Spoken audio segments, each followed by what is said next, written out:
Welcome student. আজকে আমি আলোচনা করব আন্তর্জাতিক সম্পর্কের একটি বিষয়। আন্তর্জাতিক সম্পর্ক এবং আন্তর্জাতিক রাজনীতির ক্ষেত্রে বিশ্বব্যাপী একটি বড় সংগঠন আছে, সেটা হলো সম্মিলিত জাতিপুঞ্জ বা রাষ্ট্রপুঞ্জ বা রাষ্ট্রসংঘ, ইন্টারন্যাশনাল সংগঠন। এটা ইউএনও, ইউনাইটেড নেশনস অর্গানাইজেশন। এই সংগঠন একদিকে গোটা বিশ্বের বিভিন্ন রাষ্ট্রের মধ্যে ঐক্য সাধন এবং বিশ্বে শান্তি প্রতিষ্ঠা করা, বিশ্বের সমস্ত রাষ্ট্রের, জাতিপুঞ্জের সদস্য রাষ্ট্রের নিরাপত্তা রক্ষা করা, সার্বভৌমত্ব রক্ষা করা এবং প্রত্যেক জাতির মধ্যে শান্তিপূর্ণ সহাবস্থান বজায় রাখার ক্ষেত্রে উদ্যোগ গ্রহণ করেছে। তার সাথে সাথে বিশ্বের বিভিন্ন অঞ্চলে, বিভিন্ন মহাদেশের বিভিন্ন দেশের উন্নতির জন্য, রাজনৈতিক ক্ষেত্রে স্থিরতা আনা,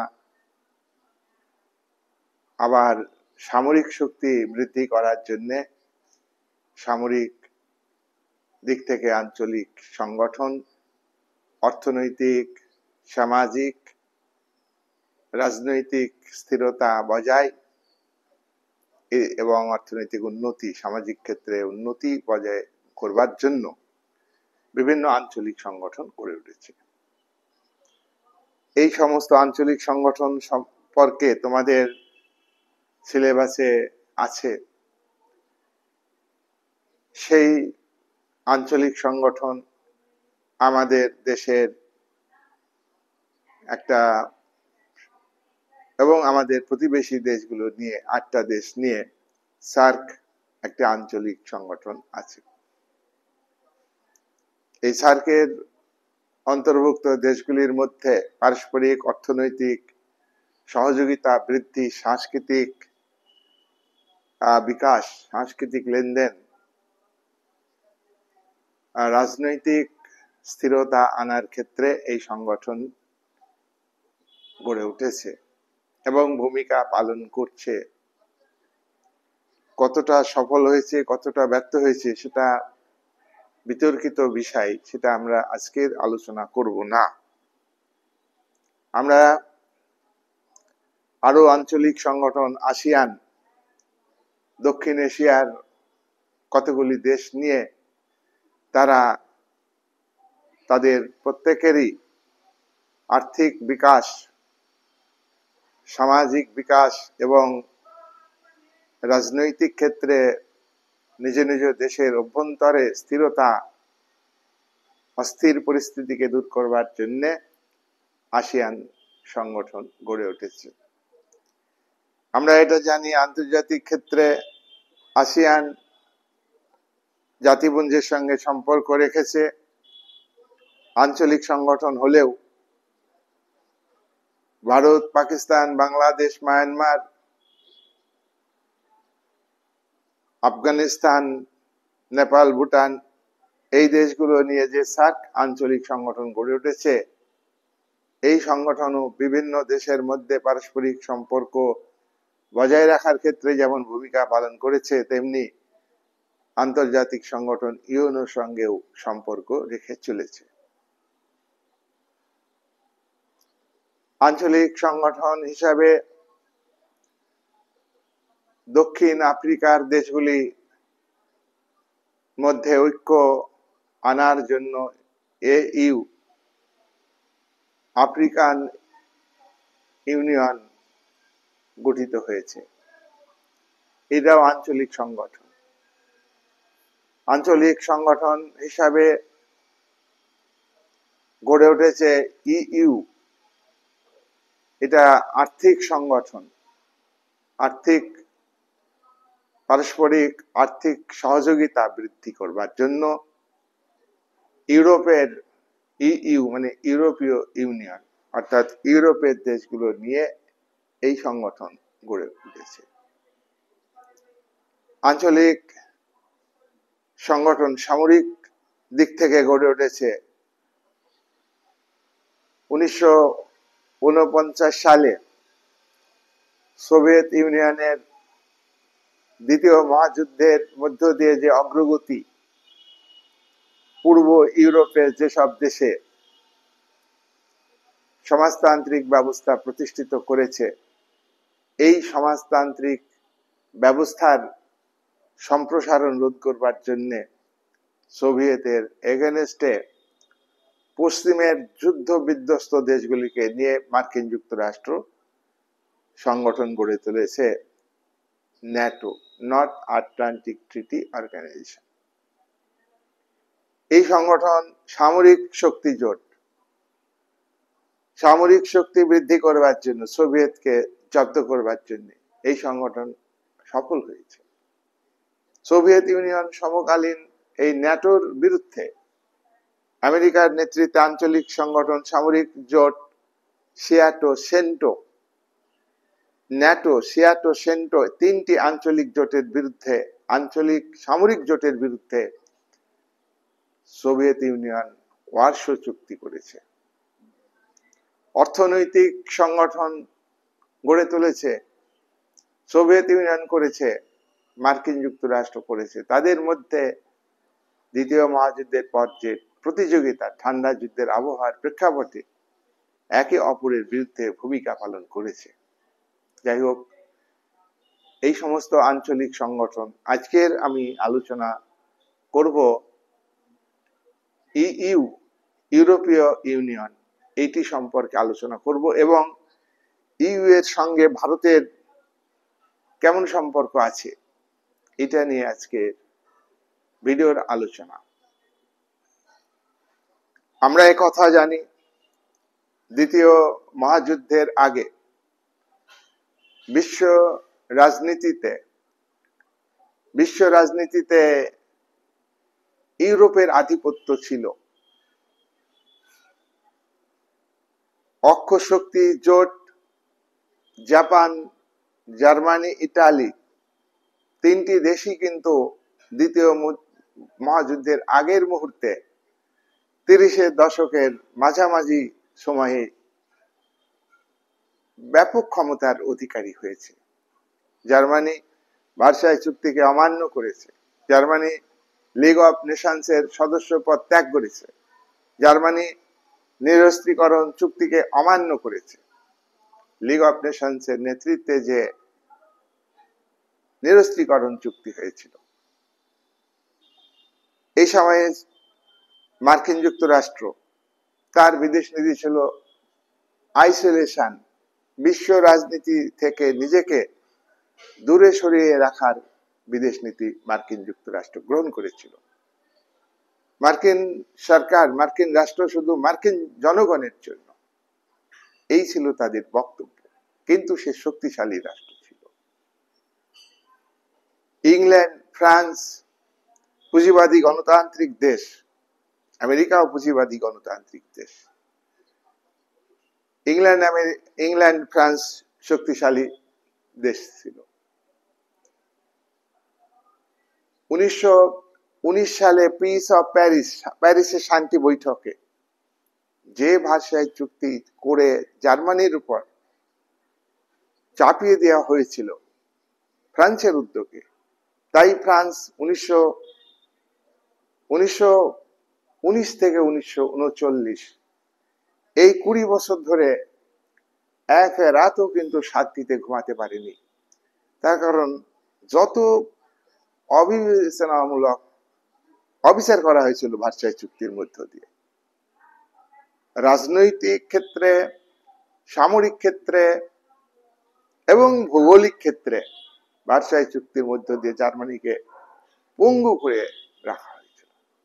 জার্মানির নিজস্ব সেনাবাহিনী ছিল না, জার্মানির শিল্প অঞ্চল ফ্রান্স দখল নিয়েছিল। মিত্র শক্তির দেশগুলো জার্মানির উপর অবিচার করেছিল। এই ক্ষেত্রে ফ্রান্সের ভূমিকা ছিল সব থেকে বেশি। তাহলে জার্মানি ফুসছে। ইংল্যান্ড শক্তিশালী দেশ। ইংল্যান্ড প্রথম মহাযুদ্ধের আগে বিশ্ব রাজনীতিতে এক মেরুপ্রবণ রাজনীতি প্রতিষ্ঠিত করেছিল। বিশ্বে তখন একটাই দাদা ছিল, ইংল্যান্ড।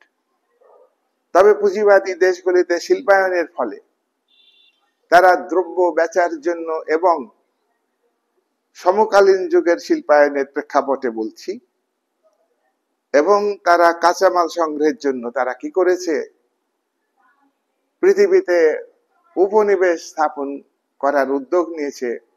আর উপনিবেশিক শক্তি হিসাবে যেসব দেশে উপনিবেশ ছিল সেগুলি তারা ধরে রেখেছিল। তবে এক্ষেত্রে একচেটিয়া আধিপত্য ছিল ইংল্যান্ডের এক মেরুপ্রবণ রাজনীতি প্রথম মহাযুদ্ধের আগে। দ্বিতীয় মহাযুদ্ধের আগে আমরা আলোচনার মধ্যে দিয়ে উঠে আসলো যে বিশ্বে কয়েকটা শক্তিশালী দেশ কেউ কাউকে তোয়াক্কা করে না। Japan, Germany, Italy, England, France, America, এইসব দেশ কিন্তু কেউ কাউকে তোয়াক্কা করছে না। আর শক্তিশালী দেশ হিসাবে আমরা দেখছি ইউরোপের দেশ, জাপান এশিয়ার, ইংল্যান্ড, ফ্রান্স, জার্মানি, ইটালি ইউরোপের দেশ। তাহলে বিশ্বে কিন্তু বহুকেন্দ্রিক রাজনীতি থাকলেও আমরা এটা লক্ষ্য করছি যে বিশ্ব রাজনীতিতে আন্তর্জাতিক সম্পর্কের ক্ষেত্রে ইউরোপের প্রাধান্য। মার্কিন যুক্তরাষ্ট্র তার বিদেশ নীতিতে আইসোলেশন পলিসিকে গুরুত্ব দেওয়াতে সে কিন্তু নিজেকে বিশ্ব রাজনীতির সঙ্গে জড়াচ্ছে না। এইরকম একটা পরিস্থিতি দ্বিতীয় মহাযুদ্ধের আগে ছিল। দ্বিতীয় মহাযুদ্ধে ধ্বংস হয়ে গেল জাপান, ধ্বংস হয়ে গেল জার্মানি, ধ্বংস হয়ে গেল ইটালি। ফ্যাসিবাদ নাৎসিবাদী শক্তির পরাজয়, জাপানের আত্মসমর্পণ। জার্মানি দ্বিতীয় মহাযুদ্ধের পরে দুটি ভাগে ভাগ হয়ে গেল, পশ্চিম জার্মানি এবং পূর্ব জার্মানি। পূর্ব জার্মানিতে সোভিয়েত ইউনিয়নের নেতৃত্বে সমাজতান্ত্রিক কাঠামো চালু হলো, আর পশ্চিম জার্মানিতে ইংল্যান্ড, ফ্রান্স এবং আমেরিকা আধিপত্য বিস্তার করল। জার্মানির সার্বভৌমত্ব, ইটালির একটা শক্তি ভেঙে চুরমার হয়ে গেল এবং কয়েকটা দেশ। ইংল্যান্ড ইউরোপের একটা দেশ, তাহলে এই ইউরোপের দেশ, ইটালি ধ্বংস হলো, ইউরোপের দেশ জার্মানি ধ্বংস হইল, ইউরোপের দেশ ইংল্যান্ড দুর্বল হয়ে গেল, ইউরোপের দেশ ফ্রান্স দুর্বল হয়ে গেল। কেন ফ্রান্স দুর্বল হলো? হিটলারের একটাই লক্ষ্য ছিল ফ্রান্সকে যুদ্ধ করে পরাজিত করে ফ্রান্সকে তছনছি করে দেওয়া। তাই ফ্রান্সে হিটলারের বাহিনী আক্রমণ করে কয়েকদিনের মধ্যে ধুলোর ঝড় বইয়ে দিয়েছিল, ফ্রান্সের অর্থনীতির মাজা ভেঙে দিয়েছিল, ফ্রান্সের রাজনৈতিক কাঠামোকে ভেঙে চুরমার করে দিয়েছিল হিটলারের বাহিনী। ভার্সাই চুক্তির প্রতিশোধ, অন্যায় অবিচারের প্রতিশোধ। হিটলার বলেননি, জার্মান উইমার গণতান্ত্রিক সরকার চেষ্টা করেছিল 443 পাতার বক্তব্য পুস্তক আকারে জার্মান প্রতিনিধিরা ফ্রান্সের প্রতিনিধিদের দিয়েছিল, ফ্রান্সের প্রতিনিধিরা ছুঁড়ে ফেলে দিয়েছিল। পড়ে তো নেই, হাতে থেকে ছুঁড়ে ফেলে দিয়েছিল। আর 230 পাতার ভার্সাই চুক্তিতে জোর করে জার্মান প্রতিনিধিদের দিয়ে সই করেছিল। যে ট্রেনের কামরার ভিতরে জার্মান প্রতিনিধিদের দিয়ে 1919 সালে ভার্সাই চুক্তি জোর করে সই করে নিয়েছিল, সেই কামরার ভিতরে ফ্রান্সের প্রতিনিধিদের দিয়ে পরাজয় স্বীকার করে নিয়েছিল হিটলারের বাহিনী, হিটলারের উদ্যোগে। তাহলে সেই ফ্রান্স কিন্তু দুর্বল হয়ে গেল। ফ্রান্স এতটাই দুর্বল হয়ে গেল, তার উপনিবেশ ভিয়েতনাম ছেড়ে দিতে বাধ্য হলো। তার উপনিবেশ ভিয়েতনাম দখল নিয়েছিল জাপান। কেন? প্রথম মহাযুদ্ধ, দ্বিতীয় মহাযুদ্ধে আমরা এটা লক্ষ্য করব যে যারা অক্ষশক্তির দেশ তাদের যুদ্ধে অগ্রগতি ঘটেছে। তাহলে ফ্রান্স দুর্বল হয়ে গেল, ইউরোপের একটা দেশ, ইউরোপীয় যে শক্তি দুর্বল হয়ে যাচ্ছে। আমরা এটা তারপর লক্ষ্য করব যে এতে ইংল্যান্ডে, ব্রিটেনে দেখো, ব্রিটেন দাদাগিরি করেছে ফার্স্ট ওয়ার্ল্ড ওয়ারের আগে, কিন্তু প্রথম মহাযুদ্ধের পর থেকে দ্বিতীয় মহাযুদ্ধের শুরু হওয়ার এই 20 বছরে বিশ্ব রাজনীতি বহুকেন্দ্রিক। ফ্রান্স দাদাগিরি করতে পারেনি, কেউ দাদাগিরি। ফ্রান্স আতঙ্কে থেকেছে। ফ্রান্স একাধিকবার ইংল্যান্ডের সঙ্গে চুক্তি করে হিটলারকে প্রতিরোধ করবার চেষ্টা করেছে, কিন্তু সশস্ত্রভাবে প্রতিরোধ করবার সাহস ফ্রান্স দেখাতে পারেনি, ইংল্যান্ডও দেখাতে পারেনি। হিটলারের বাহিনী ইটালির সহযোগিতায় আবিসিনিয়া যখন দখল করে নিল, তখন ফ্রান্স উদ্যোগ নিয়েছিল প্রতিরোধ করবার, তাতে কিন্তু ইংল্যান্ড রাজি হয়নি। তাহলে সেই ইংল্যান্ড কিন্তু জার্মানিকে ভয় পেয়েছিল আগে থেকে। ইংল্যান্ড জানতো হিটলারের সামরিক শক্তির কাছে আমাদের পরাজয় নিশ্চিত। সেকেন্ড ওয়ার্ল্ড ওয়ারে শক্তিশালী রাষ্ট্রগুলো একদিকে ছিল, সমাজতন্ত্র আর গণতন্ত্র একে অপরের শত্রু। সমাজতন্ত্রে গণতন্ত্র থাকে, সেই গণতন্ত্র আলাদা, আর পুঁজিবাদী গণতন্ত্র হলো মুষ্টিমেয় ব্যক্তির গণতন্ত্র, ধনতন্ত্র, ধনীর শাসন, শাসক শ্রেণী ধনীদের কাঠের পুতুল নাচের পুতুল, ক্রীড়ন পাপেট। সুতরাং এই দুই শক্তি তারা ঐক্যমত হয়েছে হিটলারের নাৎসি শক্তির কে প্রতিরোধ করবার জন্য। নাৎসি শক্তি ডেমোক্রেটিক সিস্টেমের থেকে ভয়ঙ্কর খারাপ, ডেঞ্জারাস, বিপজ্জনক। এটা উপলব্ধি করে রাশিয়ার রাষ্ট্রনায়ক, সমাজতন্ত্রের নায়ক স্ট্যালিন, আর মার্কিন যুক্তরাষ্ট্রের পুঁজিবাদী গণতন্ত্রের রাষ্ট্রনায়ক রুজভেল্ট, আর ব্রিটেনের পুঁজিবাদী গণতন্ত্রের রাষ্ট্রনায়ক, মূল ক্ষমতার অধিকারী সংসদীয় গণতন্ত্রের প্রধানমন্ত্রী উইনস্টন চার্চিল, তারা ঐক্যবদ্ধ হয়েছিল। সেই ঐক্যবদ্ধ শক্তির কাছে হিটলারের বাহিনী কিন্তু পরাজিত হয়েছে। কিন্তু হিটলারের বাহিনী বহুবার ইংল্যান্ড আক্রমণ করে ইংল্যান্ডের আকাশে বাতাসে একটা ভয়ঙ্কর পরিস্থিতি সৃষ্টি করেছিল। ইংল্যান্ডের অর্থনৈতিক অবস্থা ভেঙে চুরমার করে দিয়েছিল, ধূলিসাৎ করে দিয়েছিল। ইংল্যান্ডের মিলিটারি শক্তিকে দুর্বল করে দিয়েছিল হিটলারের বাহিনী।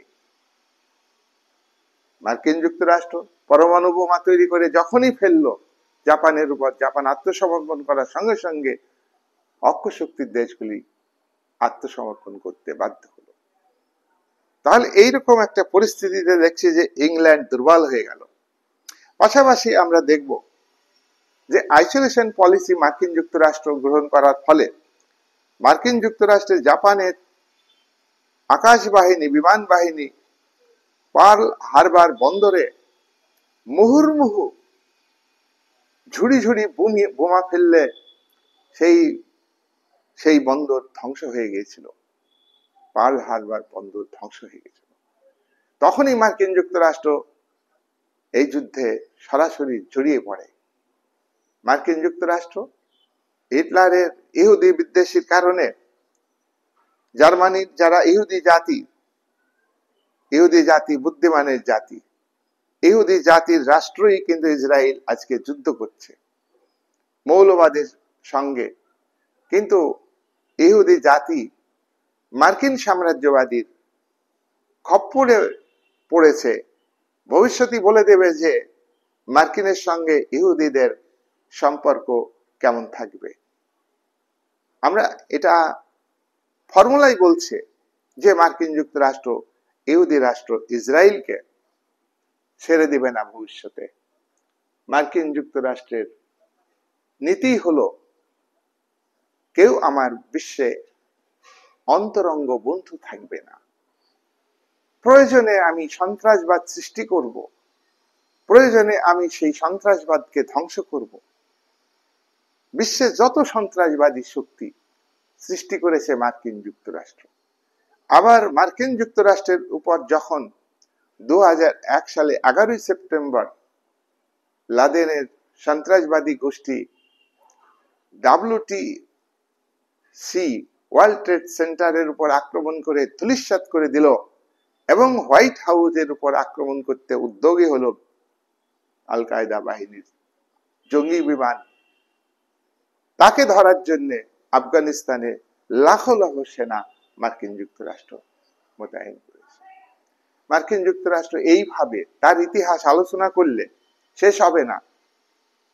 ইতিহাস আলোচনা করলে তার ব্যাকগ্রাউন্ড প্রচন্ড খারাপ। তাই মার্কিন যুক্তরাষ্ট্রের কথা যে দেশ শুনে চলবে সেই দেশের কপালে দুঃখ আছে। এইবার আমরা দেখলাম যে এই মার্কিন যুক্তরাষ্ট্র পরমাণু বোমা তৈরি করে ফেললে হিটলারের ইহুদি বিদ্বেষের কারণে বিজ্ঞানী আইনস্টাইনের মতো বিজ্ঞানী মার্কিন যুক্তরাষ্ট্রে আশ্রয় নিয়ে মার্কিন যুক্তরাষ্ট্র সেই শক্তি ব্যবহার করে পরমাণু বোমা তৈরি করলো এবং 1945 সালে 6 আগস্ট এবং 9 আগস্ট নাগাসাকি এবং হিরোশিমাতে ফেললো। লক্ষ লক্ষ মানুষের প্রাণ গিয়েছে। আর এই বোমা ফেলার যে রিয়াকশন সেখানকার মানুষ আজও টের পাচ্ছে। সেখানে বহুদিন ধরে পঙ্গু সন্তান জন্মগ্রহণ করেছে। বিশ্ববাসী এই ভয়ঙ্কর এই দুটো দিনের কথা ভুলবে না। তবু আজকের রাষ্ট্রনেতারা জাতীয় স্বার্থের নামে জনগণের স্বার্থের কথা বলে যুদ্ধে আবহাওয়া তৈরি করে, যুদ্ধ খেলা করে এবং যুদ্ধ করেও, যেটা মানবতাবাদের পক্ষে নয়, অর্থনৈতিক বিকাশের পক্ষে নয়। মৌলবাদ একটা অজুহাত মাত্র মৌলবাদকে ধ্বংস করা। এটা একটা অজুহাত মাত্র। মৌলবাদী শক্তিকে সমর্থন করে ধর্মীয় রাষ্ট্রগুলি, ইসলাম ধর্মের রাষ্ট্রগুলি মৌলবাদী শক্তির পক্ষে, মার্কিন সাম্রাজ্যবাদী শক্তির বিরুদ্ধে ইরানের পক্ষ হয়ে মুসলিম ভ্রাতৃত্ববোধ দেখিয়েছে কি? তাহলে এখানে আমরা পরিষ্কার বুঝতে পারছি ধর্ম ফ্যাক্টর নয়, শক্তি অর্জন করা, আর্থিক ক্ষেত্রে আধিপত্য বিস্তার করতে হবে, তাই রাজনৈতিক আধিপত্য বিস্তার করতে হবে, উদ্যোগী হচ্ছে। রাজনৈতিক আক্রমণ, সামরিক ক্ষেত্রে প্রতিযোগিতা, মেইন হচ্ছে অর্থনৈতিক আধিপত্য কায়েম করা। প্রত্যেক দেশের শাসক শ্রেণী প্রয়োজনে কৃত্রিম ভাবে সাম্প্রদায়িকতা সৃষ্টি করে, সাম্প্রদায়িক সম্প্রীতি নষ্ট করে। সাধারণ মানুষ বুঝতে পারে না, অজ্ঞতার কারণে বুঝতে পারে না। আর প্রত্যেকটা মানুষই কিন্তু সাধারণ মানুষকে শোষণ, অত্যাচার, নিপীড়ন করতে ছাড়ে না শাসক শ্রেণী এবং দেশের প্রভাবশালী শ্রেণী। প্রত্যেক দেশের সরকার, সে ধর্মীয় রাষ্ট্র হোক, ধর্মনিরপেক্ষ রাষ্ট্র হোক, গণতান্ত্রিক রাষ্ট্র হোক, আর গণতন্ত্র যে নামই হোক না কেন, তাহলে এই জায়গায় দাঁড়িয়ে আমরা দেখছি যে ইউরোপের শক্তিগুলো দুর্বল হয়ে গেল। আর দ্বিতীয় মহাযুদ্ধের পরবর্তীকালে মার্কিন যুক্তরাষ্ট্র পরমাণু বোমা তৈরি করে তার ক্ষতি হয়েছে কম। দ্বিতীয় মহাযুদ্ধে শুধু পার্ল হারবার বন্দরে ক্ষতি হয়েছে। আর দীর্ঘ 1823 সাল থেকে 1947 সাল পর্যন্ত মার্কিন যুক্তরাষ্ট্র আইসোলেশন পলিসি গ্রহণের ফলে মার্কিন যুক্তরাষ্ট্র সার্বিক দিক থেকে, সব দিক থেকে একটা উন্নতির পর্যায়ে পৌঁছে গেছে।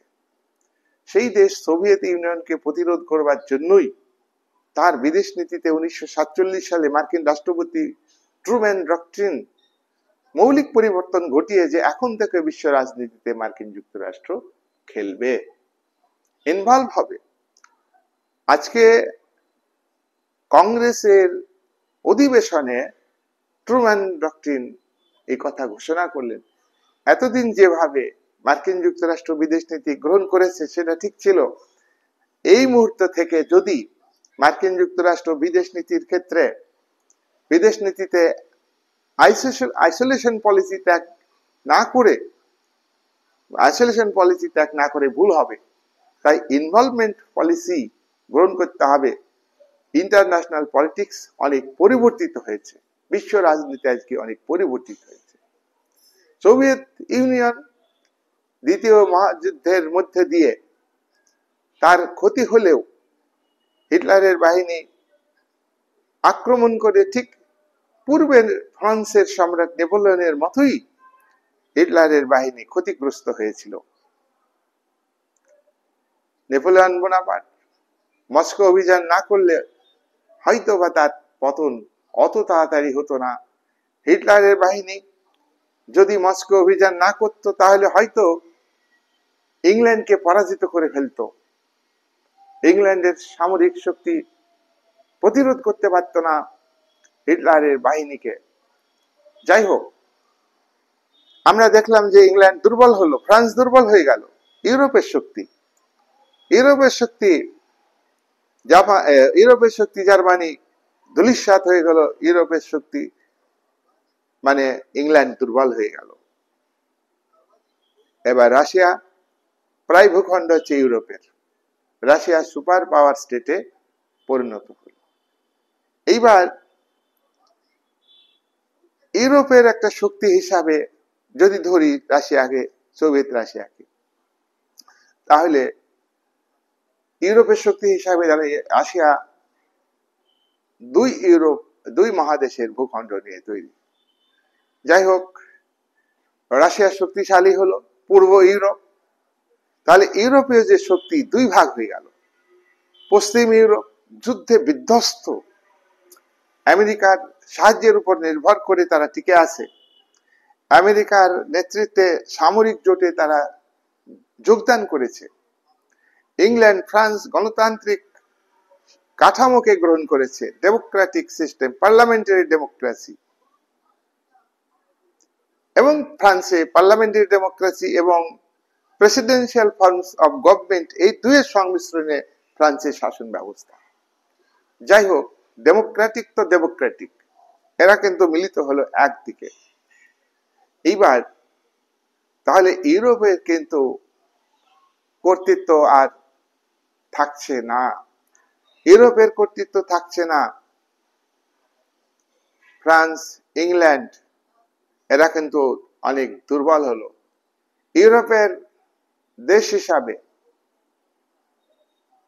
ফ্রান্স পরমাণু শক্তিধর রাষ্ট্রে পরিণত হয়েছে, ইংল্যান্ড পরমাণু শক্তিধর রাষ্ট্র হিসাবে শক্তিশালী হয়েছে, কিন্তু আমেরিকা অনেক বেশি শক্তিশালী হয়েছে ইউরোপ মহাদেশের বাইরে। তাহলে ইতিহাস হলো যে ইউরোপ গোটা বিশ্বে আধিপত্য বিস্তার করেছে।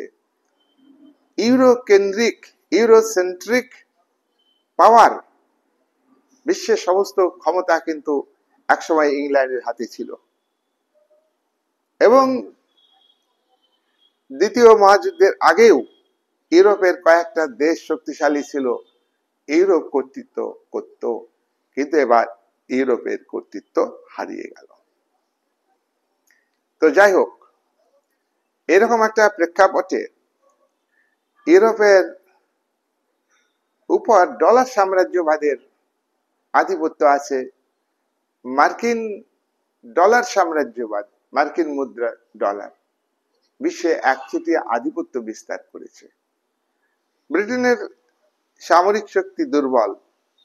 ব্রিটেন ভারতবর্ষকে স্বাধীনতা দিতে বাধ্য হয়েছে তার নিজস্ব অর্থনৈতিক সংকট, নিজস্ব সামরিক শক্তির দুর্বলতার কারণে। এখানে ভারতবর্ষের সংগ্রামী মানুষ যারা, ভারতবর্ষে যারা রক্ত দিয়েছে স্বাধীনতার জন্য, তাদের স্বাধীনতার সময়ে নেতৃত্ব তাদের হাতে ছিল না। আর বিপ্লবী শক্তিকে সমকালীন কংগ্রেস মর্যাদা দেয়নি, গান্ধীজি মর্যাদা দেননি বিপ্লবী শক্তিকে। তার গান্ধীজির আপোষহীন সংগ্রামের আদর্শ ছিল অহিংসার পথে সত্যে পৌঁছানো, অহিংসার মধ্য দিয়ে স্বাধীনতা অর্জন। এটা কখনোই সম্ভব না, পৃথিবীতে হয়নি, তার দৃষ্টান্ত নাই। শুধু দ্বিতীয় মহাযুদ্ধ হয়েছিল বলেই ভারত কিন্তু তখন স্বাধীনতা পেয়েছে।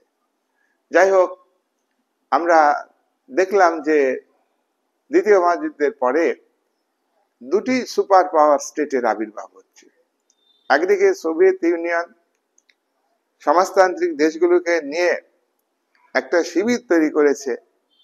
1949 সালে চীনে কমিউনিস্ট পার্টির নেতৃত্বে লালফোজ দেশের সামন্ত শক্তির বিরুদ্ধে, দেশের পুঁজিপতি শক্তির বিরুদ্ধে এবং বিদেশি উপনিবেশিক শক্তির বিরুদ্ধে সশস্ত্র যুদ্ধ করে চীন স্বাধীনতা পেয়েছে এবং সেখানে জনগণতান্ত্রিক বিপ্লবের মধ্য দিয়ে ধীরে ধীরে সমাজতান্ত্রিক কাঠামোকে গ্রহণ করা হয়েছে। আর এই সমাজতন্ত্র দেশের সঙ্গে সোভিয়েতের বন্ধুত্ব হয়, কিন্তু এই বন্ধুত্ব বেশি দিন টিকে থাকেনি। 1956 সাল থেকে চীনের সঙ্গে সোভিয়েতের বিরোধ শুরু হয়ে যায়।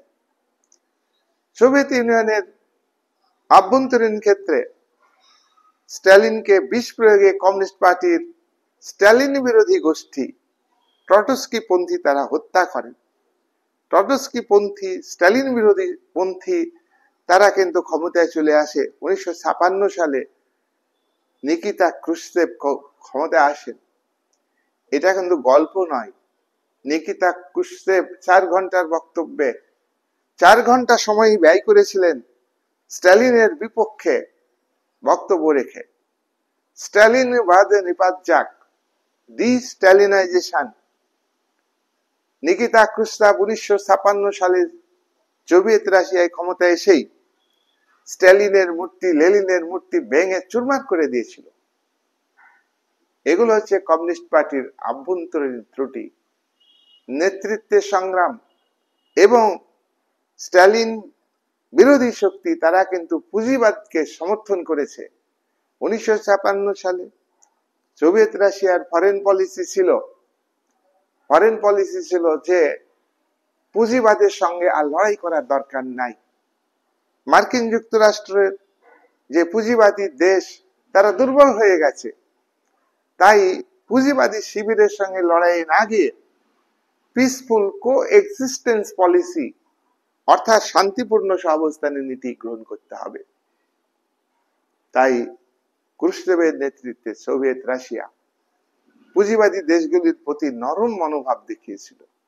চীন সেখানে, চীনের নেতা মাও জেদং, এটা 1982 সালের সংবিধানে এই মাও জেদং টার্মটা ব্যবহার করা হয়েছে।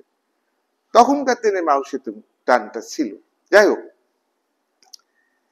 এই কিন্তু মার্কিনকে কাগুজে বাঘ বলে মন্তব্য করেন এবং সোভিয়েত ইউনিয়ন ভুল করছে মার্ক্সবাদ লেনিনবাদ থেকে সরে আসতে।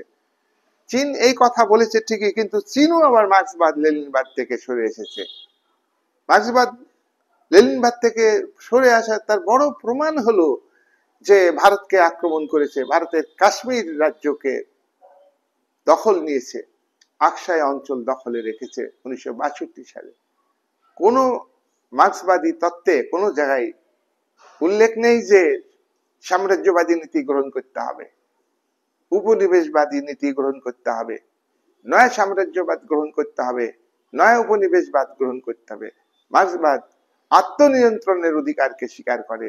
মার্ক্সবাদ হচ্ছে সর্বহারা শ্রেণীর মানুষের কোন দেশের সর্বহারা শ্রেণী মার্ক্সবাদ অনুযায়ী অন্য দেশের সর্বহারা শ্রেণী আক্রমণ করবে না। মার্কস এঙ্গেলস কমিউনিস্ট ম্যানিফেস্টো এক জায়গায় বলেছেন যে দুনিয়ার মজদুর এক হও। তাহলে এই বক্তব্য মাও সেতুং মানেননি। তাই চীনা কমিউনিস্ট পার্টি প্রকৃতপক্ষে কমিউনিস্ট পার্টি নয়, সোভিয়েত ইউনিয়নের কমিউনিস্ট পার্টি প্রকৃতপক্ষে কমিউনিস্ট পার্টি নয়। সোভিয়েত ইউনিয়ন ক্রুশচেভ যে নীতি নিয়েছিল আভ্যন্তরীণ ক্ষেত্রে ব্যাপকভাবে ধীরে ধীরে অর্থনৈতিক সংকট দেখা দিয়েছিল। কমিউনিস্ট পার্টির লিডাররা নিজেদের বাড়ি গাড়ি ব্যাংক অ্যাকাউন্টে গোপনে টাকা রেখে তারা কিন্তু সমাজতন্ত্রকে কলঙ্কিত করেছে, সর্বহারার এক নায়কত্বকে তারা অস্বীকার করেছে বাস্তবে। যাই হোক, আমরা চলে আসবো এবার ইউরোপীয় ইউনিয়নের আলোচনাতে। ইউরোপীয় ইউনিয়ন এটা আঞ্চলিক সংগঠন, এটা অর্থনৈতিক সংগঠন।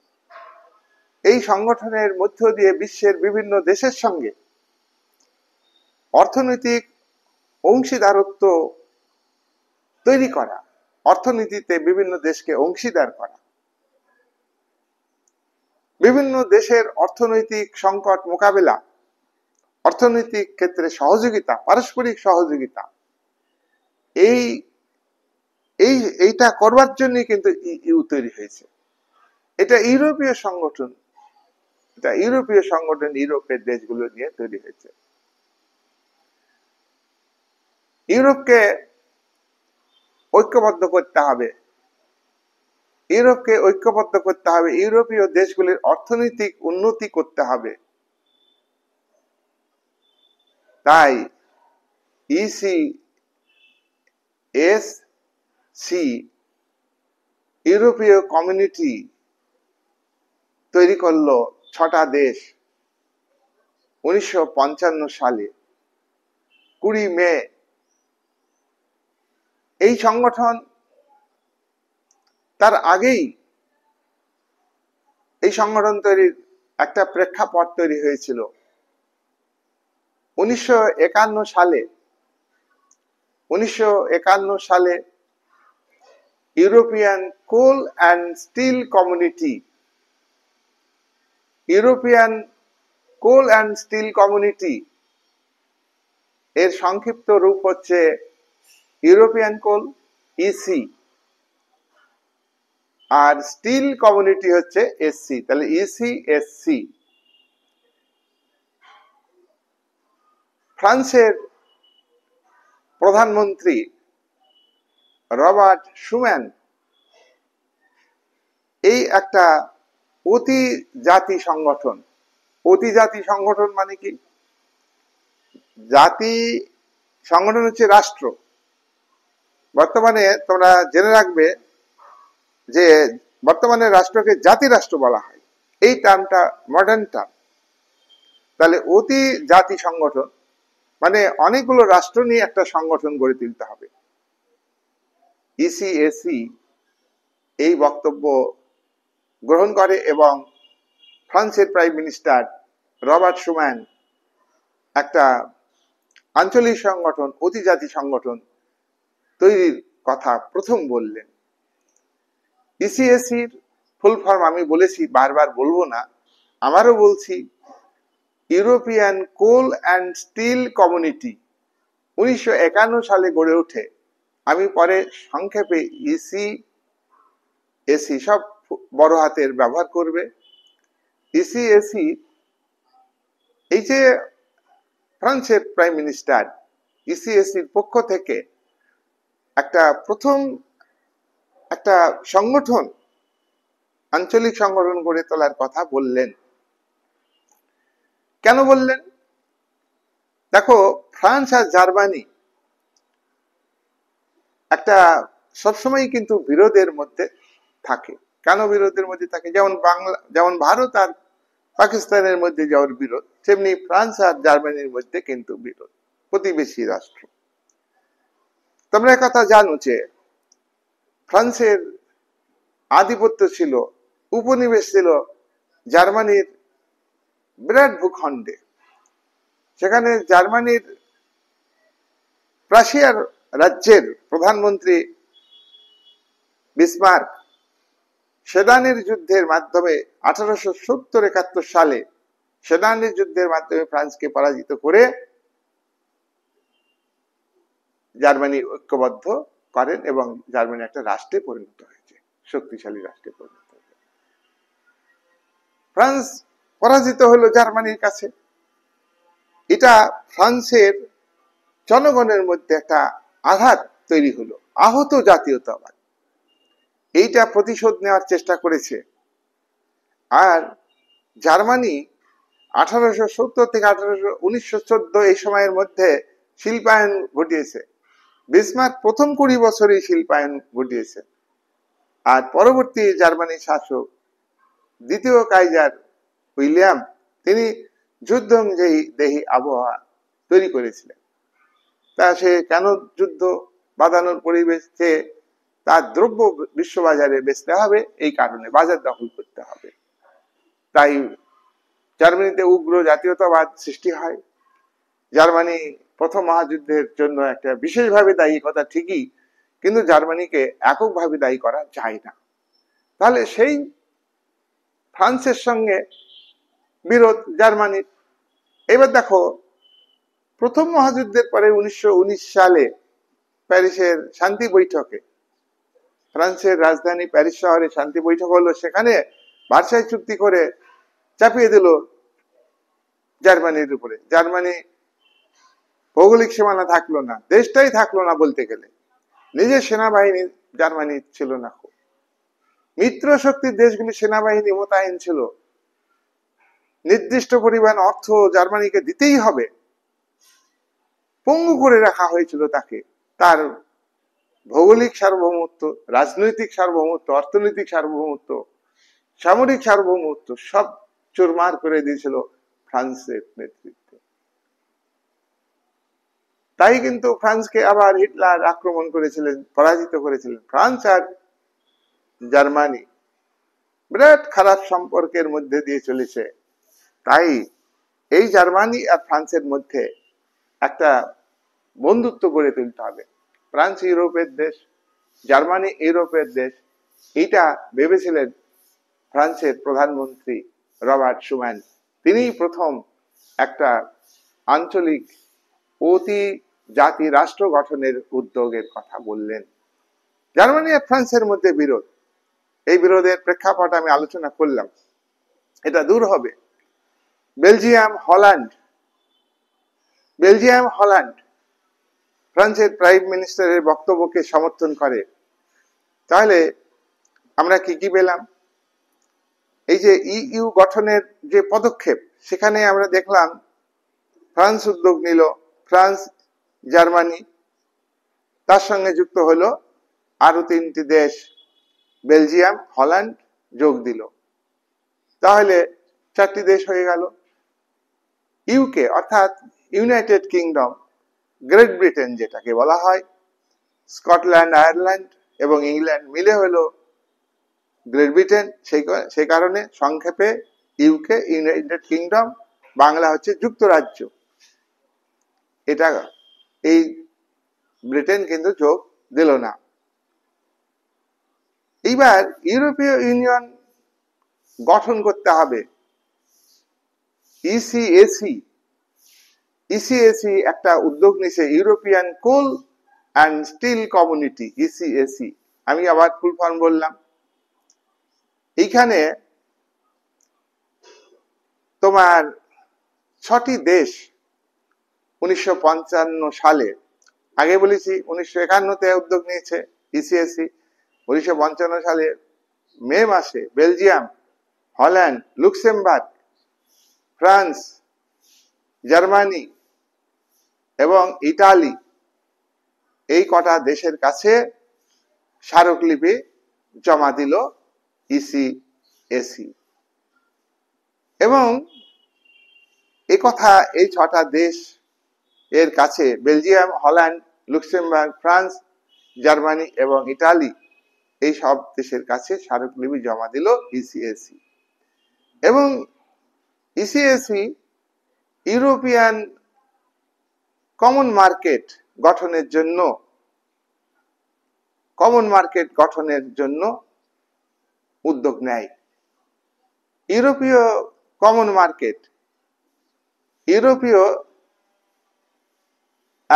মার্কেট অর্থাৎ কি, ইউরোপের এই 6টা দেশের মধ্যে বাণিজ্য চলবে। এই 6টা দেশের মধ্যে তোমার মুদ্রা একই রকম থাকবে। 6টা দেশের ফরেন মিনিস্টার কি করলো, ইটালির মেসিনায় মিলিত হলো একটি আন্তঃসরকারি কমিটি গঠনের জন্য মিলিত হইল। 1957 সালে ইটালির রোমে ইউরোপিয়ান ইকোনমি কমিউনিটি ইইসি এবং ইউরোপিয়ান অ্যাটমিক এনার্জি এজেন্সি, এই দুটি সংস্থা গঠন করা হলো ইউরোপের রোম শহর থেকে। 1960 সালে ইইসি ফুল ফর্ম হচ্ছে ইউরোপীয় ইকোনমিক কমিটি।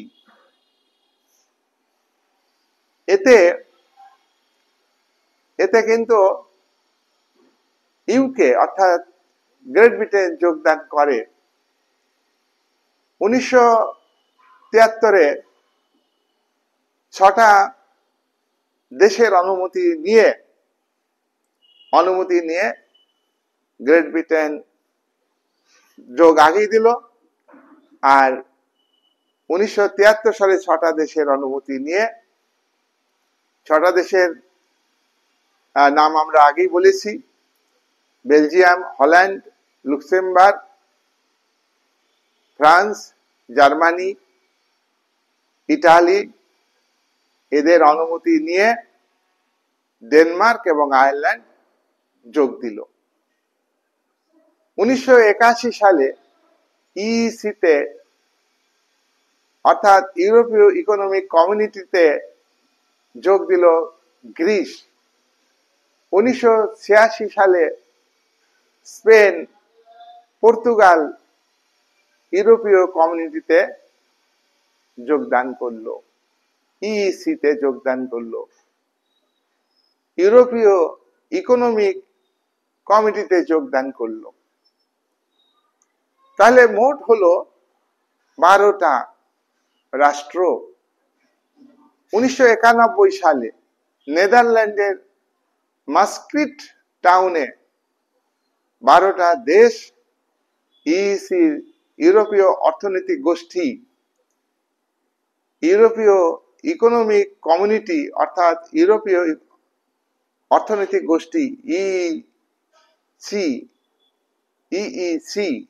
ইউরোপীয় ইকোনমিক কমিউনিটি, এই গোষ্ঠীর নাম পরিবর্তন করে ইউরোপীয় ইউনিয়ন, এই আঞ্চলিক অর্থনৈতিক সংগঠন গড়ে উঠল। তাহলে ইউরোপীয় ইউনিয়ন গঠনের যে ব্যাকগ্রাউন্ড, সেটা নিয়ে আমি আলোচনা করলাম। এবার ইউরোপীয় ইউনিয়নে তাহলে 12টা সদস্য রাষ্ট্র। এই ইউরোপীয় ইউনিয়নের 12টা সদস্য রাষ্ট্র কোনগুলো? তাহলে ইউরোপীয় ইউনিয়ন এই 12টা সদস্য রাষ্ট্র France, Germany, Italy, England, Denmark, Ireland, Portugal, Austria, এই সমস্ত এই রাষ্ট্রগুলি হচ্ছে ইউরোপীয় ইউনিয়ন। আর পরবর্তীকালে 1995 সালে ইউরোপীয় ইউনিয়নে যোগ দিয়েছে আরো কয়েকটা রাষ্ট্র। অস্ট্রিয়া পরে যোগ দিয়েছে, 1991-এর আগে যোগ দেয়নি। 1991-এ 12টি দেশ ছিল ইউরোপীয় ইউনিয়নে। আমি আবারও বলছি, এই দেশগুলোর নাম তোমরা মনে রাখবে। ফ্রান্স, জার্মানি, ইটালি মনে রাখবা, ইংল্যান্ড মনে রাখবে, ডেনমার্ক, আয়ারল্যান্ড, নেদারল্যান্ড, এই দেশগুলি হচ্ছে ইউরোপীয় ইউনিয়নের সদস্য। আর পরবর্তীকালে যোগ দিল 1995 সালে Sweden, Austria, Finland. Sweden, Austria, Finland 1995 সালে ইউরোপীয় ইউনিয়নে যোগ দিয়েছে। এইবার আমরা ইউরোপীয় ইউনিয়নের মানে যে কর্মসূচি, সেটা নিয়ে আমরা আলোচনা করব। 1 নম্বর কর্মসূচি হলো যে ইউরোপীয় ইউনিয়নের ইউর যারা সদস্য রাষ্ট্র, সেই সব রাষ্ট্রের নিজস্ব মুদ্রা ব্যবহার হবে না। সেই সব রাষ্ট্রে, ইউরোপীয় ইউনিয়নের সদস্য রাষ্ট্রগুলিতে একটা কমন মুদ্রা ব্যবহার হবে, সেটা হলো ইউরো মুদ্রা। ইউরো মুদ্রা চালু হবে, চালু করা হয়েছে, হবে এবং হয়েছে। ফ্রান্সের মুদ্রা ছিল ফ্রাঙ্ক, সেটা পরিবর্তে ইউরোপীয় মুদ্রা চালু হয়। জার্মানির মুদ্রা ছিল মার্ক, এই মুদ্রার পরিবর্তে চালু হলো ইউরোপীয় মুদ্রা। 2 নাম্বার ইউ এর কর্মসূচি হলো একটা ইউরোপীয় পুলিশ সংস্থা গঠন করতে হবে, যে পুলিশ সংস্থা বিভিন্ন দেশের অর্থাৎ 15টা দেশের সীমান্তে মোতায়েন থাকবে। এটা হচ্ছে এই সংস্থার ইউরোপীয় ইউনিয়নের ইউরোপিয়ান পুলিশ এজেন্সি, এই পুলিশ বাহিনীর নাম। সীমান্তে অপরাধ হলে, কালোবাজারি হলে, তখন সীমান্তে পাসপোর্ট ভিসা বাদে এক দেশের মানুষ আরেক দেশে গিয়ে দ্রব্য কিনতে পারবে, দ্রব্য বেচতে পারবে, কাঁচামাল নিয়ে আসতে পারবে, কাঁচামাল সংগ্রহ করতে পারবে, সেখানে কোনো বাধা থাকবে না। আমরা এটা লক্ষ্য করি, বিভিন্ন দেশে আমাদের যদি যেতে হয়, ভিসা লাগে, পাসপোর্ট লাগে। ইউরোপীয় ইউনিয়নের দেশগুলিতে ওইসব দেশের ব্যবসায়ী, ওইসব দেশের সাধারণ মানুষ অবাধে যাতায়াত করতে পারে, আর মুদ্রা চেঞ্জ করতে হয় না। ইংল্যান্ড বাদে, ইংল্যান্ডে কিন্তু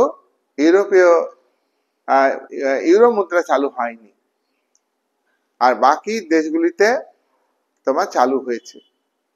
দেখো, 3 নাম্বার কর্মসূচি ফরেন পলিসি অ্যান্ড সিকিউরিটি। একটা কমন ফরেন পলিসি থাকবে ইউরোপীয় ইউনিয়নের দেশগুলো। এই যে ইউরোপীয় ইউনিয়নের দেশগুলি ইউক্রেন এবং রাশিয়ার মধ্যে যখন যুদ্ধ বাঁধলো, তখন কিন্তু স্যাংশন লাগু করলো। ইউরোপীয় ইউনিয়ন স্যাংশন লাগু করলো, মানে কি, ইউরোপীয় ইউনিয়ন কোনো দেশই কিন্তু রাশিয়ার সঙ্গে যোগাযোগ রাখতে পারবে না। এটাই ওদের নিয়ম। তাই এখানে ফরেন পলিসি, অর্থাৎ ইউ এর যে ফরেন পলিসি, সেটাকে ইউরোপীয় ইউনিয়নের দেশগুলি মেনে চলবে, আর প্রতিরক্ষা ব্যবস্থাও কিন্তু ইউরোপীয় ইউনিয়নের নিয়ম অনুযায়ী চলবে। 1995 সালে আমি বলেছি যে সুইডেন, অস্ট্রিয়া আর ফিনল্যান্ড, সুইডেন, অস্ট্রিয়া, ফিনল্যান্ড যোগদান করে। তার ফলে 15টা রাষ্ট্র নিয়ে ইউরোপীয় ইউনিয়ন তার ভূমিকা পালন করছে। এই যে ইউরোপীয় ইউনিয়ন গঠনের ক্ষেত্রে আমি বলেছি যে ইউরোপ একসময় বিশ্ব রাজনীতিতে লিডিং পার্টি ছিল, কিন্তু তার এই ক্ষমতা হারিয়ে ফেলেছে। ইউরোপের ইতিহাস ঘাটলে আমরা দেখতে পাবো, নেপোলিয়ন বোনাপার্ট 1799 সালে ক্ষমতায় আসেন এবং 1815 সালে তিনি ক্ষমতাচ্যুত হন। ওয়াটারলুর যুদ্ধের মাধ্যমে ইংল্যান্ডের কাছে এটা আমরা জানি। এই নেপোলিয়ন বোনাপার্ট চরম সাম্রাজ্যবাদী। তিনি আভ্যন্তরীণ সংস্কার করেন, তিনি সামরিক শক্তির সাহায্যে দেশ চালান, আর সামরিক শক্তির সাহায্যে দেশ দখল করতে হয়, এটা স্বাভাবিক বিষয়, তোমরা জানো। দেখো, এই নেপোলিয়ন বোনাপার্ট গোটা ইউরোপে একটা রাষ্ট্র গঠনের পরিকল্পনা করেছিলেন। একটা রাষ্ট্র, সেই রাষ্ট্রগুলির উপর তাদের যে পুরো সার্বভৌমত্ব থাকবে না, এবং নেপোলিয়ন বোনাপার্ট ইংল্যান্ডকে বাদ দিয়ে, আর স্পেনের গৃহযুদ্ধে তিনি হেরেছিলেন, বাকি বহু জায়গায়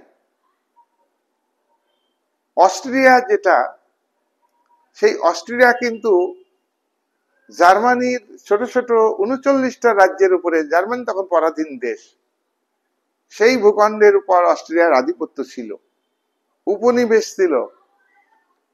ইটালি পরাধীন দেশ ছিল, ইটালির উপর অস্ট্রিয়ার আধিপত্য ছিল।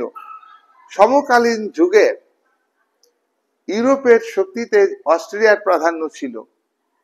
তাহলে অস্ট্রিয়া কিন্তু ইউরোপের দেশ, তাহলে তার প্রাধান্য গোটা ইউরোপের উপরে ছিল। একটা ইউনাইটেড ইউরোপ, ইউনাইটেড এই করবার একটা চেষ্টা করেছিলেন। অস্ট্রিয়ার প্রিন্স মেটারনিক 1815 থেকে 1848 এই সময়ে গোটা ইউরোপে নিজের আধিপত্য বিস্তার করেছিলেন। অস্ট্রিয়াকে ইংল্যান্ড ভয় পেত। বিসমার্ক স্বৈরাচারী শাসক, বিসমার্ক গণতন্ত্রের বিরোধী, বিসমার্ক প্রতিক্রিয়াশীল শাসক, বিসমার্ক উপনিবেশবাদের পক্ষে, আর ইংল্যান্ড গণতান্ত্রিক সরকার, সেই সরকারও কিন্তু মেটারনিকের কাছে মাথা নত করেছিলেন। বিসমার্ক, কথাগুলো ভুল বলেছি আমি, মেটারনিক অস্ট্রিয়ার প্রধানমন্ত্রী। তাহলে ইউরোপে তার আধিপত্য ছিল। আবার অন্য দিক থেকে ফ্রান্স কিন্তু গোটা ইউরোপে নিজের আধিপত্য কায়েমের চেষ্টা করেছিলেন, এবং বহু ভূখণ্ড নেপোলিয়ন বোনাপার্ট দখল নিয়েছিলেন। মস্কো অভিযান যখন করেছিলেন রাশিয়ার বিরুদ্ধে, নেপোলিয়ন বোনাপার্ট যুদ্ধ ঘোষণা করেন, তখন 6.5 লক্ষ সেনার মধ্যে 6.5 লক্ষ সেনার মধ্যে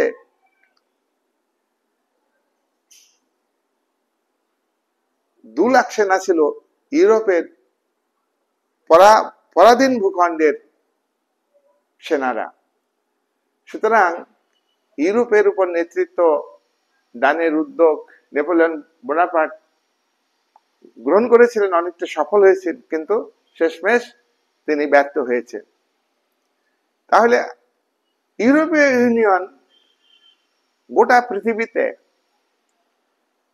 আর্থিক লেনদেনের মধ্য দিয়ে অর্থনৈতিক ক্ষেত্রে আধিপত্য বিস্তার করবে, তাদের রাজনৈতিক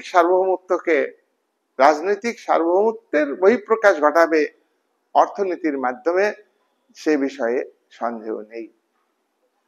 তাই ইউরোপ মহাদেশের বাইরে দেশ হচ্ছে মার্কিন যুক্তরাষ্ট্র। সেই মার্কিন যুক্তরাষ্ট্র, তার উপরে ইংল্যান্ডের উপনিবেশ ছিল। তাই ইউরোপীয় দেশগুলো আর্থিক দিকে বর্তমানে রাজনৈতিক সার্বভৌমত্ব একটা নামমাত্র বলা যায়। বিশ্বে যুদ্ধের আবহাওয়া, সামরিক প্রতিযোগিতা, সবের পিছনে আছে অর্থনৈতিক আধিপত্য বিস্তার করা, অর্থনৈতিক সমৃদ্ধি অর্জন করা। তাই এই ইউরোপীয় ইউনিয়নের সঙ্গে ভারতবর্ষ যে সম্পর্ক তৈরি করেছে, এই সম্পর্ক হচ্ছে গভীর সম্পর্ক।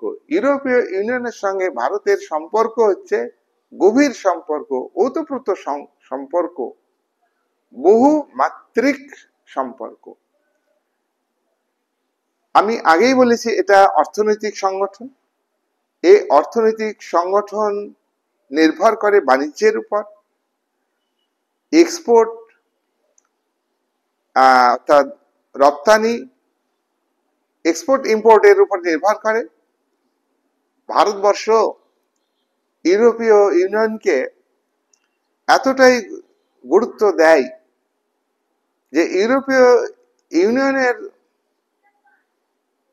এই আঞ্চলিক সংগঠনের সঙ্গে সুসম্পর্ক বজায় রাখা মানেই এই সংগঠনের বিভিন্ন দেশ আছে। জার্মানি আছে। জার্মানি, তোমরা জানো যে জার্মানি ভাগ হয়ে গিয়েছিল দ্বিতীয় মহাযুদ্ধের পরে। আমি আজকের ভিডিওতে বলেছি আবার এই দুই জার্মানি 1989 সালে একটা জার্মানিতে পরিণত হয়েছে। ঐক্যবদ্ধ জার্মানি এখন জার্মানি বলতে হবে।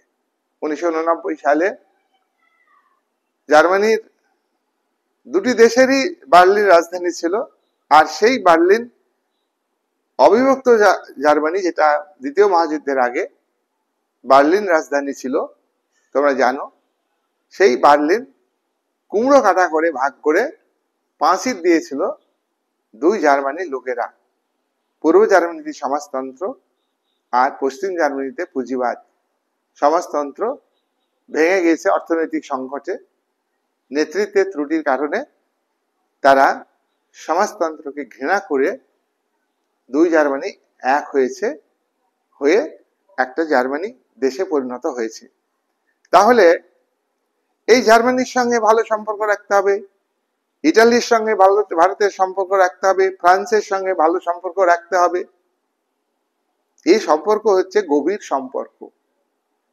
এবং ইউরো মুদ্রা, ডলার সাম্রাজ্যবাদ, ডলার মুদ্রা তাকেও ছাপিয়ে যায়। ইউরো মুদ্রার দাম অনেক বেশি হয়ে যায় ডলার মুদ্রার তুলনায়। তাই ভারত ইউরোপীয় ইউনিয়নের দেশগুলির সঙ্গে এবং এক কথায় ইউরোপীয় ইউনিয়নের সঙ্গে কৌশলগত ক্ষেত্রে সম্পর্ককে বিস্তৃত করেছে। রাজনৈতিক ক্ষেত্রে ইউরোপীয় ইউনিয়নের দেশগুলির সঙ্গে ভালো সম্পর্ক রেখেছে। আমরা সামরিক ক্ষেত্রে দেখব এটা রাজনীতির সঙ্গে যুক্ত। রাফায়েল যুদ্ধবিমান ফ্রান্সের কাছ থেকে ভারত একাধিকবার কিনেছে। করোনার সময়ে রাফায়েল কিনেছে। যখন গালোয়ান সমস্যার সৃষ্টি হয়, চীনের সেনাবাহিনী লাদাখের সীমান্তে গালোয়ান অঞ্চলে তাঁবু খাটায়, তখন আমাদের ভারতীয় সেনারা তার প্রতিবাদ করতে গেলে ভারতীয় সেনাদের হাতাহাতি লড়াই করে হত্যা করে এবং ভারতীয়রাও ড্রাগন বাহিনীকে হত্যা করেছে। এই সময়েই ভারত ফ্রান্সের একটা গুরুত্বপূর্ণ ইউর সদস্য নেতৃত্ব দানকারী সেখান থেকে কিন্তু রাফায়েল বোমা যুদ্ধ বিমান কিনেছে। আমাদের ইউরোপীয় ইউনিয়ন যখন রাশিয়া ইউক্রেন আক্রমণ করে, যুদ্ধ চলছে, রাশিয়ার বিশাল তেল ভান্ডার, সেটা কিন্তু ইউরোপীয় দেশগুলি কিনবে না। এবার জার্মানির বেশিরভাগ তেল রাশিয়ার থেকে আসতো, তাহলে জার্মানি ইউর সদস্য হিসাবে তেল নেওয়া বন্ধ করে দেয়, স্যাংশন লাগু করে, রাশিয়াকে অর্থনৈতিক দিক দিয়ে ইউ একঘরে করে দেয়, রাশিয়াকে আর্থিক দিক থেকে জব্দ করবার জন্য। কিন্তু ভারতের সঙ্গে রাশিয়ার খুব বন্ধুত্বের সম্পর্ক, স্বাভাবিক সম্পর্ক। রাশিয়ার রাষ্ট্রনায়ক পুতিনের সঙ্গে ভারতের প্রাইম মিনিস্টারের চুক্তি হয়। এই চুক্তির মধ্য দিয়ে ইউরোপীয় ইউনিয়নের দেশগুলি যখন তেল কেনা বন্ধ করে দিল, তখন রাশিয়ার অর্থনৈতিক সংকট দেখা দিবে, এই বিষয়ে কোনো সন্দেহ নেই। সেই মুহূর্তে ভারতকে কম দামে তেল সরবরাহ করে রাশিয়া, আর সেই তেল ভারত শোধন করে ইউরোপীয় দেশগুলি, ইউরোপীয় ইউনিয়নের দেশগুলির সঙ্গে ভারতের বন্ধুত্বপূর্ণ সহযোগিতা, অংশীদারত্ব সম্পর্ক থাকার ফলে তারা আবার ভারত থেকে তেল কিনে তাদের দেশের সমস্যার সমাধান করছে। তাহলে সহযোগিতা এবং অংশীদারত্বের মাধ্যমে ইউর সঙ্গে, ইউরোপীয় ইউনিয়নের সঙ্গে ইন্ডিয়ার রিলেশন গড়ে উঠেছে। এই সম্পর্ক 1994 সালে ইউর সঙ্গে ইন্ডিয়ার বাণিজ্যিক চুক্তি হয়। এই বাণিজ্যিক চুক্তি হচ্ছে অংশীদারমূলক চুক্তি, অর্থাৎ ইউরোপীয় ইউনিয়নের দেশগুলো থেকে পণ্য ভারতীয় বাজারে আসবে, আর ভারতীয় কোম্পানি, উৎপাদক, মাল্টিন্যাশনাল কর্পোরেশন তারা কিন্তু ইউর দেশগুলোতে বাণিজ্য করতে পারবে। একে অপরের দেশে এই যে বাণিজ্য করা, এর ফলে কি হয়েছে, ভারতের অর্থনৈতিক ক্ষেত্রে গতি এসেছে এবং ইউরোপীয় ইউনিয়নের দেশগুলির অর্থনীতির ক্ষেত্রে গতি এসেছে। বর্তমান বিশ্ব পারস্পরিক নির্ভরশীলতার বিশ্ব। সেলফ ডিপেন্ডেন্ট প্রত্যেকটা রাষ্ট্রের জাতীয় বিদেশ নীতিতে গুরুত্ব দেওয়া হয়, কিন্তু সেলফ ডিপেন্ডেন্ট করতে গিয়ে বিশ্ব রাজনীতির ক্ষেত্রে, আন্তর্জাতিক সম্পর্কের ক্ষেত্রে যদি একলা চলো নীতি গ্রহণ করে, তাহলে কোনো দেশই কিন্তু তার উন্নতির শিখরে পৌঁছাতে পারবে না। আজকে ভারতবর্ষ সুপার পাওয়ার স্টেটের দৌড়ে আছে, চীন সুপার পাওয়ার স্টেটের দৌড়ে আছে। বিশ্বে মার্কিন যুক্তরাষ্ট্র আজকে 1 নম্বর শক্তি। সামরিক দিক থেকে রাশিয়া শক্তিশালী দেশ, অর্থনৈতিক দিক থেকে চীন, সামরিক দিক থেকে সব দিক থেকে চীন কিন্তু 2-এ আছে। আবার ভারতে কিন্তু প্রতিযোগিতায় রয়েছে। তাহলে ইউরোপীয় ইউনিয়নের সঙ্গে ভারত যদি সম্পর্ক ছিন্ন করে দেয়, তাহলে ভারতের অবস্থা ভয়ঙ্কর খারাপ হবে। ভারত ইউরোপীয় ইউনিয়নের সঙ্গে এত ঘনিষ্ঠতা ভারত রেখেছে, তাহলে পহেলগাঁও হত্যাকাণ্ডের সন্ত্রাসবাদী হামলায় 26 জনের যে মৃত্যু, তাকে কেন্দ্র করে সন্ত্রাসবাদ দমন করবার জন্য অপারেশন সিন্দুর চালু করে ভারত। পাকিস্তানের অভ্যন্তরে 9টি সন্ত্রাসবাদী ঘাঁটি ধ্বংস করে দেয় এবং 11টি পাকিস্তানের সেনা এয়ারবেসকে ধ্বংস করে দিয়েছিল। সেখানে মার্কিন যুক্তরাষ্ট্র বারবার এই যুদ্ধবিরতির জন্য আবেদন করেছে। আর এক্ষেত্রে ভারত আবার আবেদনে সাড়া দিয়ে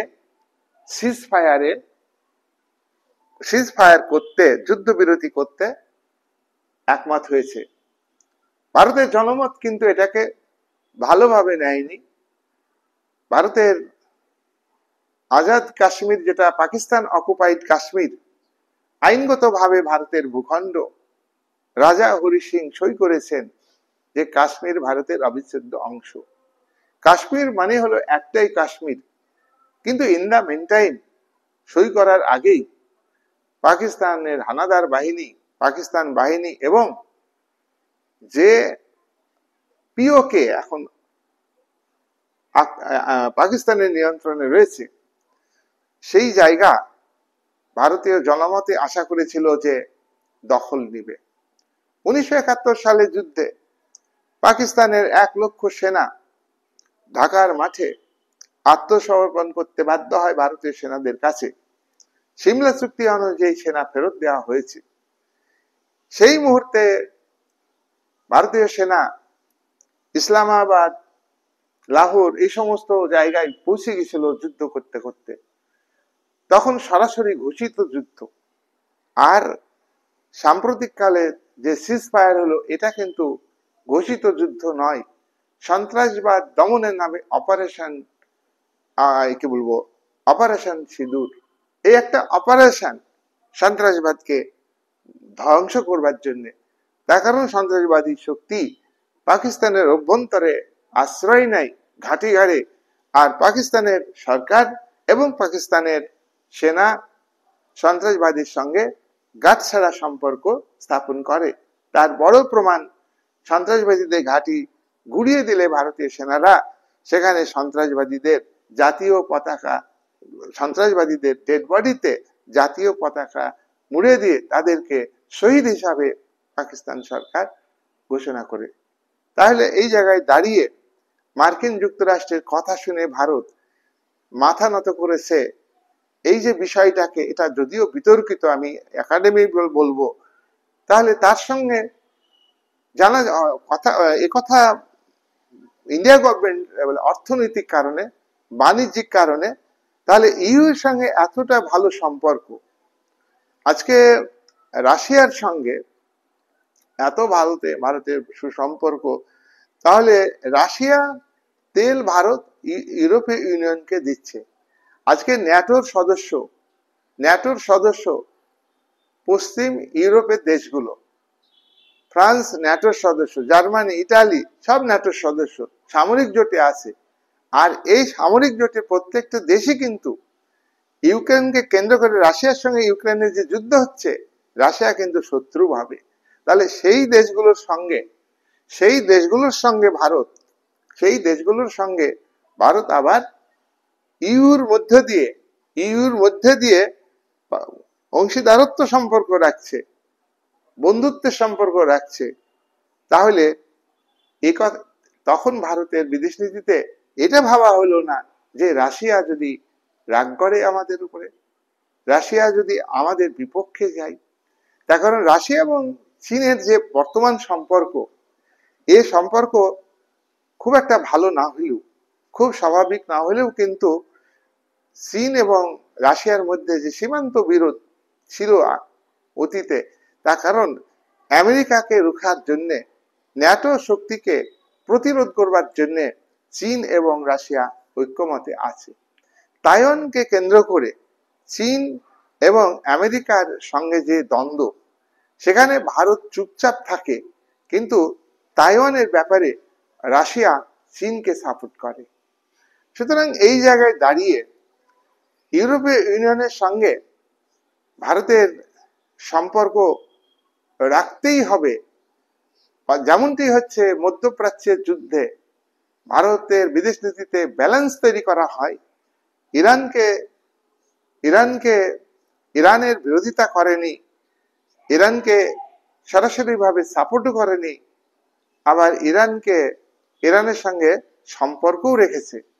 ইসরায়েলের বিরোধিতা ভারত করেনি, আবার ইসরায়েলকে সরাসরি ভাবে সাপোর্টও করেনি। তাহলে এই জায়গায় দাঁড়িয়ে ইউরোপীয় ইউনিয়ন, ইন্ডিয়া হলো ইউরোপীয় ইউনিয়নের 10তম বৃহত্তম ব্যবসায়ী অংশীদার হিসাবে একটা নিয়ম আছে। যেমন ধরো, তাইওয়ান ছাড়ছে না মার্কিন যুক্তরাষ্ট্রে। তাইওয়ান হচ্ছে 8ম স্থান, আমেরিকা যেসব দেশের সঙ্গে ব্যবসা করে তার মধ্যে 1, 2, 3, 4 করে 8ম স্থানে আছে তাইওয়ান। তাহলে সেই বাণিজ্য কেন্দ্র ছাড়বে না। তাহলে ইউর 10তম বৃহত্তম ব্যবসায়ী অংশীদার হচ্ছে ভারত। এই ভারতের সঙ্গে ইউ কিন্তু বাণিজ্যিক সম্পর্ক ছিন্ন করতে চায় না। 1962 সালে ইউ সাথে ভারতের কূটনৈতিক সম্পর্ক গড়ে উঠেছে। আমরা আগেই বলেছি, ইউ কিন্তু 1962 সালে ছিল না। তার কারণ ইউ তৈরি হয়েছে 1991 সালে। কিন্তু ইউ এর আগে যে সংগঠনটা গড়ে উঠেছিল, মানে প্রেক্ষাপট আর কি, ইউ এর তৈরি করার ক্ষেত্রে, সেটা আমরা আগেই ভিডিওতে আলোচনা করেছি। সেটা হলো ইসি, একটা সংগঠন, ইসিএসসি, অর্থাৎ ইসিএসসি এটা হচ্ছে তোমার একটা সংগঠন, ইউ গঠনের আগে তৈরি করা হয়েছিল। আজকে বিস্তারিত আলোচনা করেছি, আমি আর বলছি না। তাহলে ইউর সাথে শক্তি দক্ষতা, স্মার্ট গ্রিড, ইলেকট্রিসিটি মার্কেট ইত্যাদি বিষয়ে জয়েন্ট ওয়ার্কিং গ্রুপ তৈরি করবার জন্য 2019 সালে মার্চ মাসের 15 তারিখে ভারতের রাজধানী দিল্লিতে একটা মিটিং বসে। তাহলে 2019-এ এই মিটিং বসেছে, 2025 সালেও ইউরোপীয় ইউনিয়নের সঙ্গে ভারতের অংশীদারত্ব নীতি, পারস্পরিক সহযোগিতার নীতি বিশেষভাবে গুরুত্ব পেয়েছে।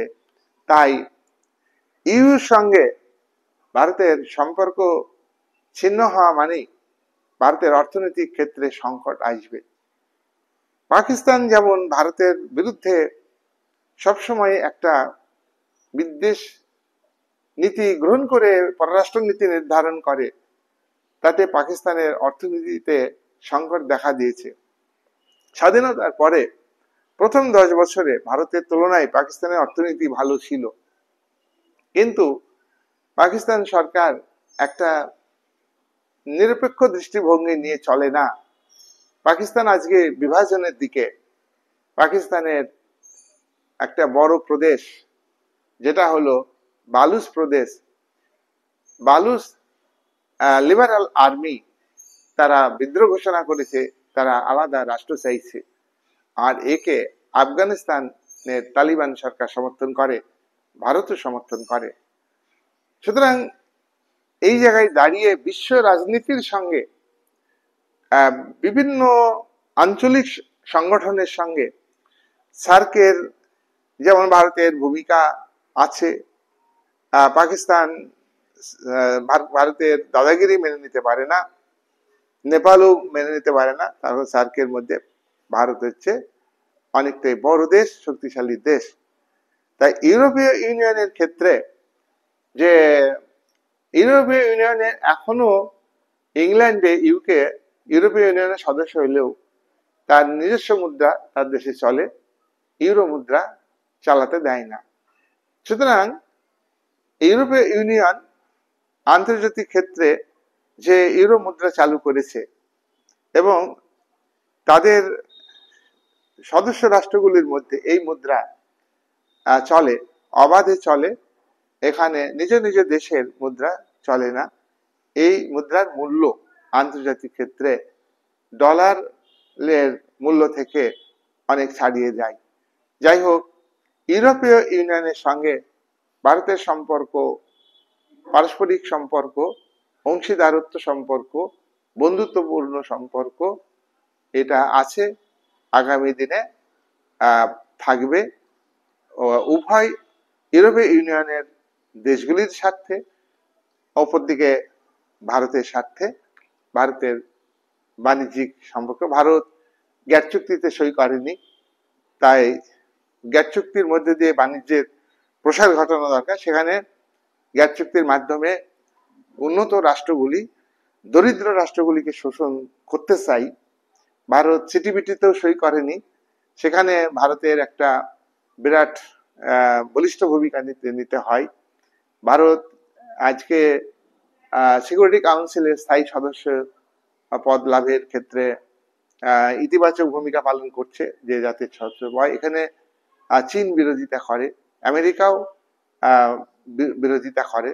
সুতরাং এখানে ভারতকে চিন্তা ভাবনা করে ইউরোপীয় ইউনিয়নের সঙ্গে সম্পর্ক রাখবে না রাখবে না সে বিষয়ে ভারতের বিদেশ নীতিতে এবং কূটনৈতিক সম্পর্কের ক্ষেত্রে ইউর সঙ্গে ইতিবাচক ভূমিকা নেবে কি নেবে না সেটা কিন্তু ভাবতে হবে। তবে আমরা নিরপেক্ষভাবে চাইব ভারতের অর্থনৈতিক বিকাশ। ভারত আজকে ডেভেলপিং কান্ট্রিতে পরিণত হয়েছে, অর্থনীতিতে 5ম স্থান অধিকার আছে। ভারত সরকারের যে টার্গেট 3য়তে যাওয়া। সুতরাং এই জায়গায় দাঁড়াতে গেলে এক্ষেত্রে ইউরোপীয় ইউনিয়নের সমর্থন দরকার। ইউরোপীয় ইউনিয়নের দেশগুলোর সঙ্গে ভারতকে স্বাভাবিক সম্পর্ক রাখতে হবে। ভারত শান্তি চাই, ভারত যুদ্ধ চায় না, ভারত সাম্রাজ্যবাদের বিরোধিতা করে, ভারত নয় সাম্রাজ্যবাদের বিরোধিতা করে, ভারত জাতি বিদ্বেষের বিরোধিতা করে, ভারত আত্মনিয়ন্ত্রণের অধিকারকে সমর্থন করে, ভারত বিশ্বে শান্তি সৌভ্রাতৃত্বকে সমর্থন করে, ভারত মৌলবাদী রাষ্ট্রগুলি ভারতের বিরুদ্ধে পদক্ষেপ নিলেও সেখানে ভারত একটা একটা মানবতাবাদী মনোভাব দেখায়, সহযোগিতা করে। আজকে এই যে তোমার তুরস্কে যখন তুরস্কের সঙ্গে ভারতের সম্পর্ক বরাবরই খারাপ, সেক্ষেত্রেও কিন্তু ভারত ভূমিকম্পে তুরস্ককে সহযোগিতা করেছে। ভারত বিভিন্ন ক্ষেত্রে মানবতার দিককে গুরুত্ব দিয়ে সাহায্য সহযোগিতার হাত বাড়িয়ে দেয়। মার্কিন যুক্তরাষ্ট্রের মতো সাহায্য সহযোগিতা করে সে দেশে সেনা রেখে দেয় তা না। ভারত সন্ত্রাসবাদ দমনের ক্ষেত্রে, পাকিস্তানের অভ্যন্তরে সন্ত্রাসবাদ ঘাঁটি দমন করলেও স্থায়ীভাবে ভারত কিন্তু সেখানে সেনা রাখেনি।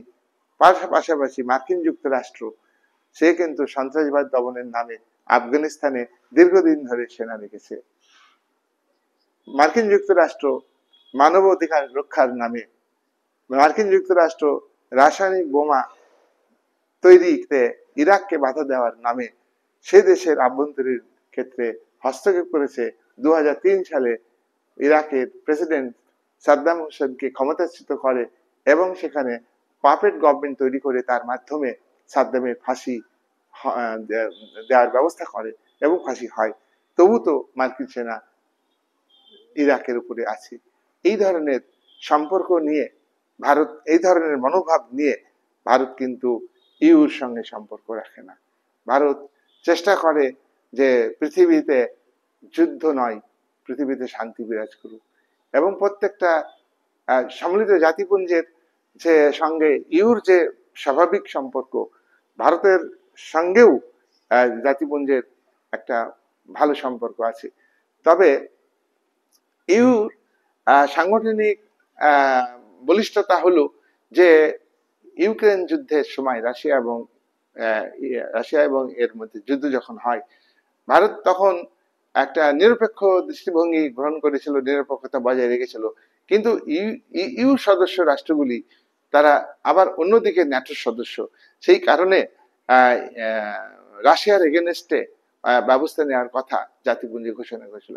141টা দেশ সম্মিলিত জাতিপুঞ্জে মহাসচিব অ্যান্টোনিও গুটারেস যে জরুরি বৈঠক ডাকেন, সেখানে 141টা দেশ সোভিয়েতকে যুদ্ধ বন্ধ করবার জন্য হুমকি দিয়েছিল, কিন্তু সোভিয়েত ইউনিয়ন এতে কোনো কর্ণপাত করেনি। তার কারণ ইউএনওর কোনো সার্বভৌম ক্ষমতা নেই, চূড়ান্ত ক্ষমতা নেই।